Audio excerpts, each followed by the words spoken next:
মহান দিবস উপলক্ষে আয়োজিত জাতীয়তাবাদী শ্রমিক দল কর্তৃক এই বিশাল জনসমুদ্রের সম্মানিত সভাপতি উপস্থিত, আজকের এই সভার প্রধান অতিথি বিএনপির ভারপ্রাপ্ত চেয়ারম্যান, দীর্ঘ 11 বছর লড়াই করার মধ্য দিয়ে আমরা লক্ষ্য অর্জনের কাছাকাছি, এখন লক্ষ্য অর্জনের কিছু বাকি।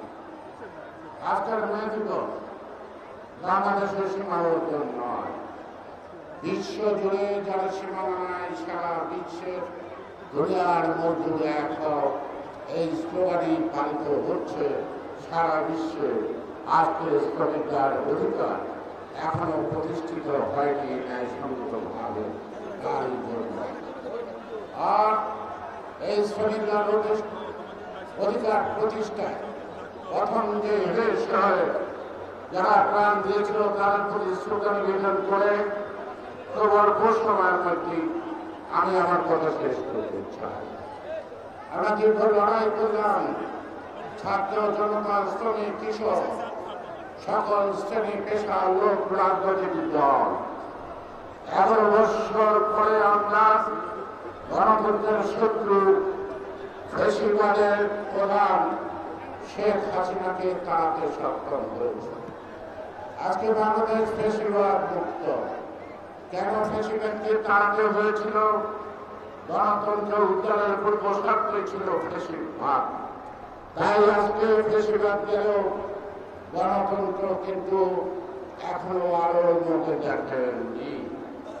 সাম্প্রতিক দলের বিবেচনায় বলতে হয় গণতন্ত্র চোরাবালুতে আটকা পড়েছে।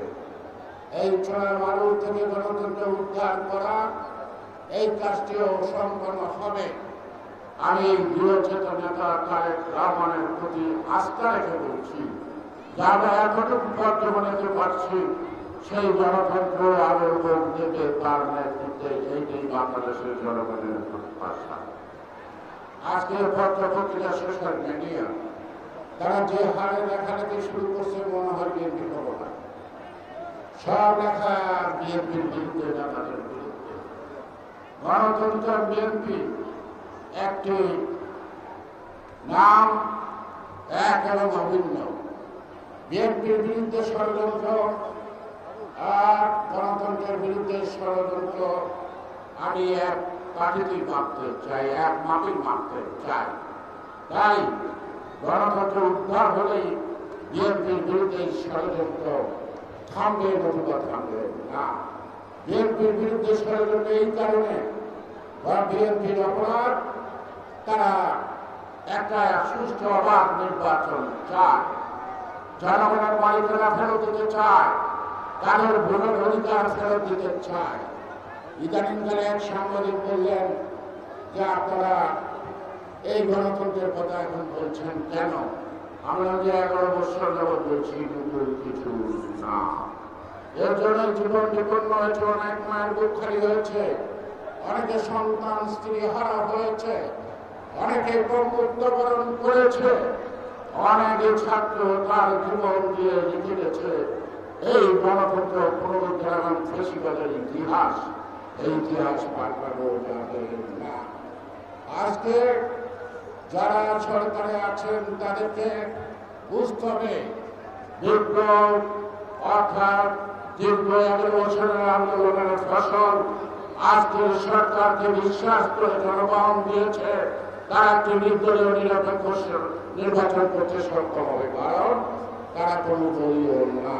এই কারণে যে নির্বাচিত ব্যক্তিদের সমন্বয়ে গঠিত অন্তর্বর্তীকালীন সরকারের নানা ধরনের নানা কথা বলে ফুটে ওঠে, তারাও কোনো না কোনো রাজনৈতিক দল গঠন বা পৃষ্ঠপোষকতা করছে, অর্থাৎ বিএনপিকে মোকাবেলা করার জন্য।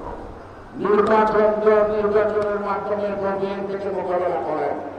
জনগণ যদি বিএনপিকে প্রত্যাখ্যান করে আমরা মাথা কেটে নেব, আর জনগণ যদি বিএনপিকে জয়ী করে অর্থরাষ্ট্রীয় দায়িত্ব দেয়, তাতে আপনাদের মনে কষ্ট লাগার কোনো কারণ আছে? আজকে এই সরকার একটি চুক্তি করছে আরাকানের সাথে, একটা অন্তর্বর্তীকালীন সরকার চুক্তি করছে আরাকানের সাথে সাতটা শর্ত গোপন কেন? হাসিনা ইন্ডিয়ার সাথে অনেক চুক্তি করেছে, সেই চুক্তি অনেক কিছু গোপন। আজকের সরকার পররাষ্ট্র উপদেষ্টার কথায় বোঝা গেল, তাহলে হাসিনা সরকারের চরিত্রের সাথে এই সরকারের চরিত্রের তফাৎটা কি আপনারা আমাদেরকে বুঝে বলেন? আপনারা সেই সাতটা শর্ত জনগণকে প্রকাশ করেন, সেটাকে জনগণের পক্ষে না বিপক্ষে?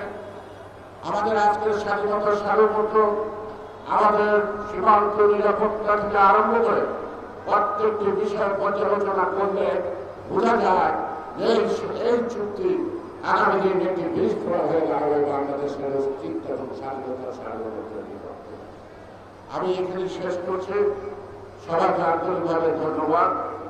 আমি জানি সকাল 8টা থেকে আপনারা আছেন, এখনো আছেন, শুধুমাত্র আজকে শ্রমিকদের দাবি দেওয়ার জন্য নয়, সর্বজন স্বীকৃত গণতন্ত্রের দাবির প্রশ্নে আপনারা ঐক্যবদ্ধ এবং যতক্ষণ ওই ছোড়া বালুর থেকে গণতন্ত্র আবিষ্কৃত না হয় আমরা প্রতিশ্রুতিবদ্ধ প্রতিজ্ঞাবদ্ধ থাকি। আমাদের নেতা জনাব তারেক রহমান নেতৃত্বে আমরা সফল। কেউ বলেন উনি ভুলে, আমি তো উনি সরকারিতে আছি, আমরা কাছাকাছি থেকে কেউ সরকারি আছে, উনি তো সবসময় আমাদের কাছেই আছে। চিন্তা আছে, ভাবনা আছে, মননশীলতা আছে, আদর্শে আছে, লক্ষ্যে আছে। আর সারাদিন সকল নেতা কর্মীদের সাথে তিনি সারাক্ষণ কথা বলছেন পথ চলা, আগামী পথ চলা।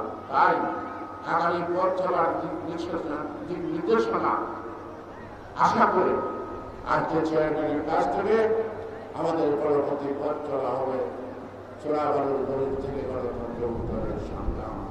সবাইকে ধন্যবাদ। বাংলাদেশ জিন্দাবাদ। দেশপ্রতি বেগম খালেদা জিয়া জিন্দাবাদ।